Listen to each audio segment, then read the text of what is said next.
தேர்தலில் போட்டியிடும் வேட்பாளர்கள் என்ன மாதிரியான தகுதிகள் இருக்க வேண்டும் என கருத்து கேட்டது புதிய தலைமுறை. அதற்கு பொதுமக்கள் தெரிவித்துள்ள கருத்துக்களை பார்க்கலாம்.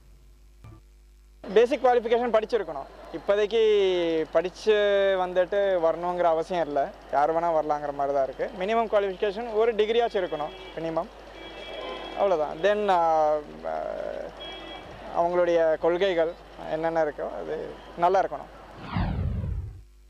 ஏதாவது படிச்சிருக்கணும். இப்போதைக்கு படிப்புங்கிறதுல எந்த மினிமம் ரெக்குயர்மெண்ட்ஸ் எதுவுமே இல்லை. மினிமம் ஒரு 10th 12th க்ராஸ் பண்ணாலும் போதுங்கிற மாதிரி இருக்கணும் மினிமம். அப்புறம் எலெக்ஷனுக்கு முன்னாடி எல்லா வேட்பாளரையும் சேர்த்து வச்சு ஒரு டிபேட் மாதிரி ஒன்று நடத்தணும். யார் என்ன பண்ணுறாங்க நேருக்கு நேராக வச்சு டிபேட் பண்ணி ஒரு பேச்சுவார்த்தையே இல்லாமல் கட்சி பேஸ்டாக தான் இப்போது எல்லாமே எலெக்ஷன் நடந்துகிட்டு இருக்கு.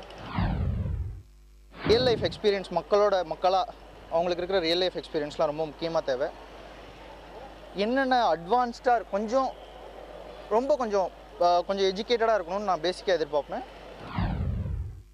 முதல்ல மனசாட்சியோடு நடந்துக்கிற ஒரு நல்ல மனுஷனாக இருந்தாலே போதுமானது.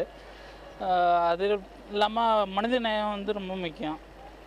ஸோ அது இல்லாமல் நீங்கள் என்ன தான் மக்கள் பணி சொல்லிகிட்டு இருந்தாலும் அது உபயோகமாக இருக்காது. இல்லை அவங்க படிச்சிருக்காங்களா படிக்கலையா, இல்லை அவங்க குவாலிஃபிகேஷன் என்ன, அதெல்லாம் முக்கியம் கிடையாது. ஒரு கேண்டிடேட்னா அந்த கேண்டிடேட் இந்த தொகுதியில் நிற்கிறாருன்னா இந்த தொகுதியோட மக்களுக்கு என்ன பிரச்சனை, இந்த தொகுதியில் என்ன பிரச்சனை, இந்த தொகுதியில் என்னென்ன செய்யணும், என்னென்ன செய்யக்கூடாது, என்னென்ன மாறுதல் வேணும், என்னென்ன மாறுதல் வரக்கூடாது அப்படின்ற விஷயத்த நல்லா தெரிஞ்சவராக இருக்கணும்.